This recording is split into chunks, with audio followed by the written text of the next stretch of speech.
peraturan Hongkong. Katanya Sebentar. kalau 1 tahun nge-break itu baru boleh ganti majikan ya, baru boleh ganti agent ya. Apakah betul? Sebentar. Bagaimana awalnya sampai berapa lama di sini dan prosesnya Saya kan di seperti sini sudah apa? lama, ya ada 10 tahun lebih. Tapi kan terus saya ganti majikan, ini majikan baru gitu loh. Sebenarnya sih majikannya itu enggak apa-apa. Cuma maksudnya cerewet aja sebenarnya sih saya tuh ya enggak apa-apa, cuma kayaknya dia ya Mbak Yun ya. Kayaknya tuh apa ya? Apa akunya aja yang enggak nyaman. Sebenarnya sih enggak apa-apa, maksudnya cuma cerewetnya itu loh. Kayaknya tuh dia ya maklum lah, maksudnya maklum ya, dia tuh kayaknya enggak mau dengar omongan pembantu Sebentar. Sampean denger nggak saya ngomong? Ya dengar. Sampean tahu kan setiap kali telepon masuk ke saya secara langsung dan tidak langsung masuk di YouTube sama di Facebook, jadi hati-hati jangan pernah menyebut nama siapapun termasuk namamu sendiri. Oke. Soalnya sampean tiba-tiba ujuk-ujuk nangokno apakah benar gimana? Apakah benar apa? Itu ngebreak kontrak ya. Kalau ngebreak katanya 1 tahun baru bisa ganti agent begitu ya. Katanya dengar peraturannya. Benar apakah betul? Oke, karena ada syarat dan ketentuan berlaku bagi anak-anak yang baru dari Indonesia. Kalau mereka belum cukup 1 tahun 8 bulan itu nggak bisa pindah agent, itu memang benar.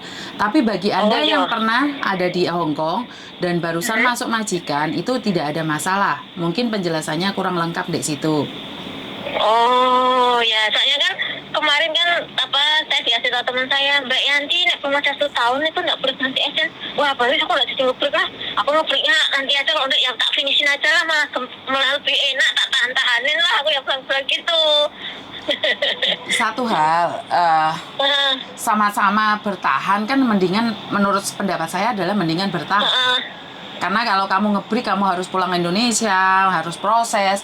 Kalau agentnya kadang-kadang ada yang bayar, ya kalau ikut saya nggak bayar, tapi kan saya tidak menginginkan kalian ngebreak. Tujuan saya tidak menginginkan siapa-siapa ngebreak gitu loh. Jadi kalau Mbak Yuni, apakah nanti misalnya ya ngebreak itu nanti apa potongan gaji lagi ya? Tergantung agentnya Mbak, saya sendiri kurang tahu.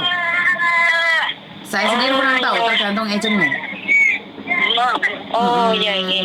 Jadi kan itu tergantung perjanjian agent. Kalau ikut agentnya anakku kan nggak bayar sama sekali, tapi ketentuannya di Indonesia seperti apa dan bagaimana saya kan kurang tahu peraturan Indonesia.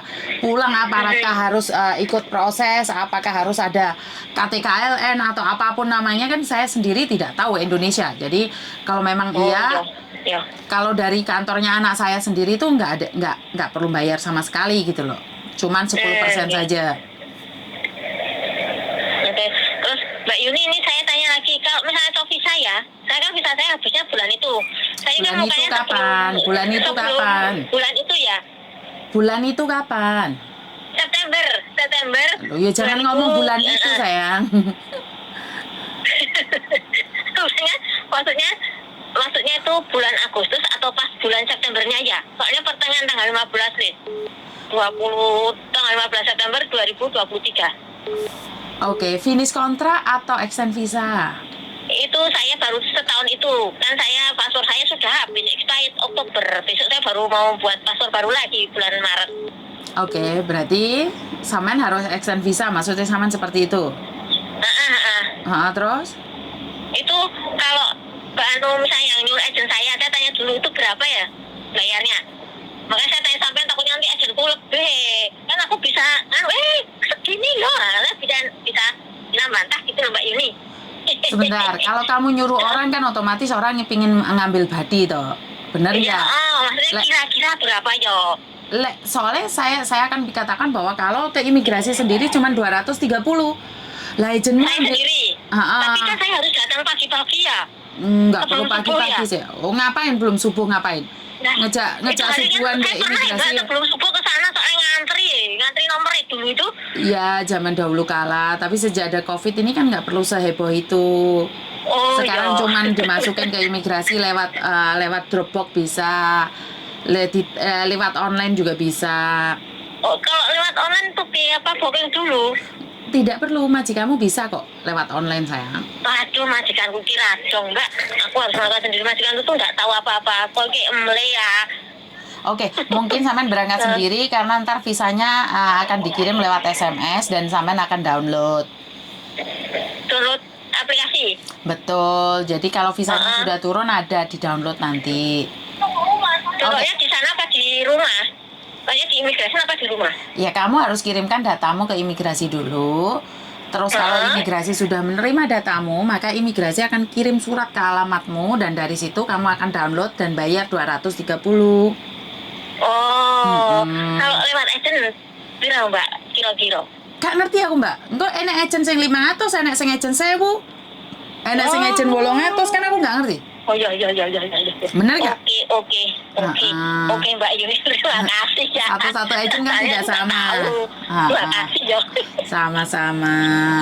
Suan nggih. Nggih. Makasih atas infonya. Terima Assalamualaikum. kasih. Waalaikumsalam. Oke, ini yang ingin saya katakan bahwa kalau nanya jangan langsung bongkot ya Mbak. Kamu harus cerita dulu alurnya berapa lama di Hong Kong, terus apakah bisa ganti agent. Oke, buat kalian yang belum pernah finish kontrak di Hong Kong, kalau mau pindah agent itu pikir-pikir dulu. Tapi kalau kalian sudah finish kontrak di interminate atau ngebreak, apakah bisa pindah agent? Bisa. Tapi sekali lagi saya tidak pernah menginginkan kalian ngebreak kontrak. Karena saya bisa katakan bahwa tidak mudah juga untuk mendapatkan majikan saat kita ngebreak kontrak dan interminate ataupun di notice. Jadi buat mbaknya di luar sana, tetap semangat. Majikan cerewet kan memang sudah biasa. Di Hong Kong ini bisa nggak kasih tahu saya majikan yang nggak cerewet? Hampir 85% majikan Hong Kong itu cerewet sekali, cerewet banget. Jadi saya cuma pingin bilang pada kalian bahwa bersabarlah, karena memang ini adalah ujian buat kita. Kita selalu berdoa karena kita ke Hong Kong ini mengais rezeki ya. Kadang-kadang memang sakit dan luka itu menjadi sangat dalam. Yang penting kita tidak mudah terpancing emosi. Semua masalah itu lebih mudah Mbak.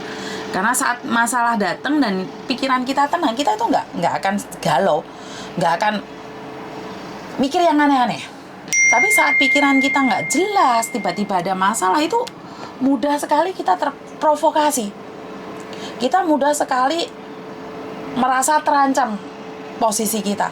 Tapi kalau posisi kita tenang, ada orang mau menghina, ada orang mau menjatuhkan, kita tetap nyantai aja, biarin aja. Memang seseorang itu tidak bisa dipaksakan bahwa dia lebih baik dari kita atau kita lebih baik dari dia. Kita tidak perlu mengatakan pada orang lain bahwa dia adalah yang terbaik, saya yang baik, membanding-bandingkan hidup kita dengan orang lain, maka kita tidak akan pernah bahagia. Sekali lagi, saat kita berada di Hong Kong, ingat satu hal, majikan Hong Kong sangat rewel. Karena itu saat kita dihadapkan dengan majikan yang rewel, hati kita harus tenang. Hati kita harus menjadi hutan yang basah, yang bisa menerima apapun itu. Jadi biar tidak mudah kobongan. Itu aja dari saya, kurang lebihnya saya minta maaf, dan wassalamualaikum warahmatullahi wabarakatuh. Berkat Tuhan mengalir atas hidup kita semua. Semoga semua makhluk hidup bahagia dan terima kasih. Bye-bye.